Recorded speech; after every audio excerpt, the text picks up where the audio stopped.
Hi guys, in this video I'm going to kind of cover a little more in depth about the D jaw and the A jaw for the Silca speed cutting machine. So we use the A jaw for, I would say, 95% of all the keys that are edge cuts, like the Fords, the GMs, the Nissans, the CDJs.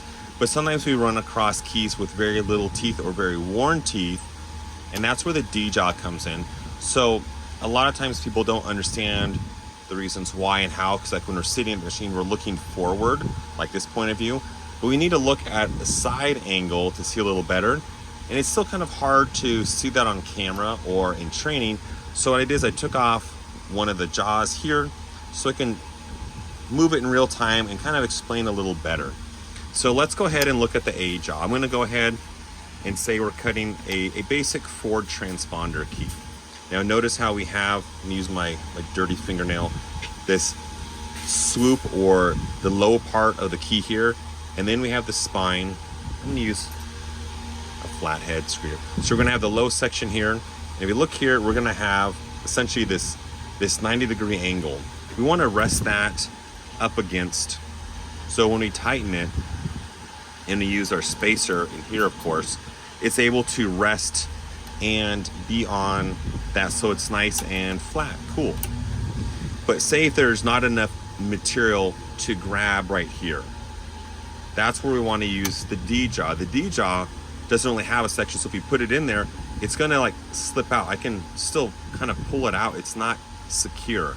The reason why, it's different points of contact to grab onto those keys. So let's go ahead and look at that. So if we look at an A jaw, we're going to have essentially a flat section and a flat section, as you can see. So it's flat on flat. So it's going to sandwich and hold that together. So if we put in that key, it's going to be flat on flat, like a sandwich. Cool. And it's locked in. Great. But say if there's not enough material to grab it, because remember, this cutting wheel is kicking a lot of force and it'll fly out. And you've seen it before and you're like, hey, what the heck? What we want to do is understand, how do we lock the key in place if we're going to cut that old GM key? So for example, if we're looking like an older key, there's very little material here. So if I stick this in here, it's barely hanging on and it's just going to fall out. That's not going to be a good thing. So let me put that in here and show you. So if I put this in here, it's hanging on. Now this is a brand new like cut from the Gymkhana, and it's like crisp. But you all know, like those keys that are 20 years old, they're very worn. So it's not gonna be grippable. It's just gonna like slide out, fall out. You're gonna get frustrated. That's where we wanna use the D jaw. The D jaw, we can lock it in and we can tighten it, but it's gonna slip out. Why does it slip out? Let's go ahead and lower it a little more and lock it in place like so. Now notice how it's much deeper. See how it's much deeper? But if I wanted to, I can cut it and it's gonna cut A-okay. It's not gonna damage the jaws because we have our stop, but now I'm able to cut that. So let's go ahead and look at, see why the D jaw works better in this situation. So the D jaw is gonna have a flat section on one side. Let me zoom out a little. The D jaw is going to have a flat section on the back side, and then it's going to have a rib on the other side. So again, let's look at the difference. A is flat and flat. D is going to be flat and a rib. So think of this as the back of the sandwich. It's going to squish up against the key, hold it in place like your fingers squish it. But when you look at the D jaw, it's going to kind of coincide with these ribs. It's going to lock in. See how it locks in? Now for like a GM key 750, it's too deep. It's not going to work.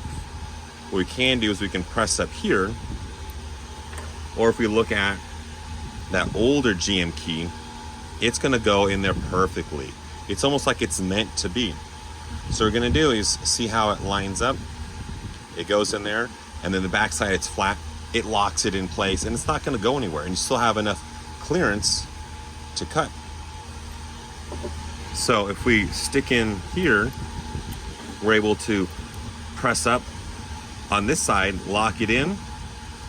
We put our spacer in here, of course, our spacer to lock it in, make sure the depth, and we're good. And now it's nice and secure. Do that for both keys, make sure they're both DD or AA. Cool. So now if we look at, like, say, a Mitsubishi key, we can even do the same thing with a Mitsubishi key and have it lock in to that groove so you can cut deeper for some of those worn Mitsubishi keys, and so on and so on. So hopefully this makes a little more sense for a jaw and a D jaw. So if I do for the D, I'd slide it in, lock it in, cool. Notice the depth, let me zoom in. So notice the depth, and it's nice and secure. It's not gonna go anywhere. If I put it on an A jaw and I put it on that step, cool. Calibrate the same, adjust the depth and everything, still able to cut it. But now I have two options.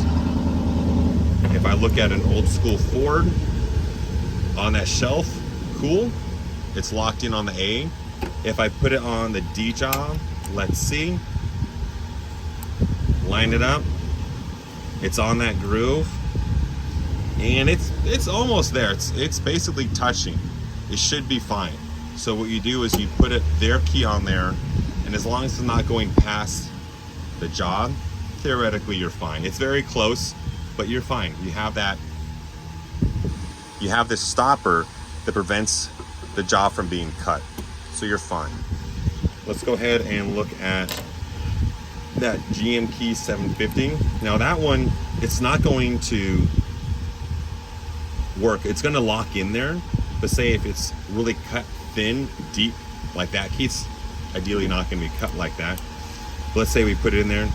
No, that's not going to work. That's cut too deep. What we can do for some of them is you kind of rest it on there and you just crank it down and tighten, and it's going to be, that section is going to be resting here, so it's not in the spine, it's going to be below the spine, getting sandwiched, and then it holds it in place, if that makes sense. So instead of here, it's like that, if that makes sense. So that's how you're able to cut those old keys. Now just to let you know, if you put this in the Gymkhana, it's not going to grab correctly because it's going to pinch here and slip out. It's going to cost you a key and time. Using the D jaw or the A jaw, you'll be done before you know it. Hopefully this video has helped, and I will check in with you guys next time. Thanks again. Talk to you later. Bye.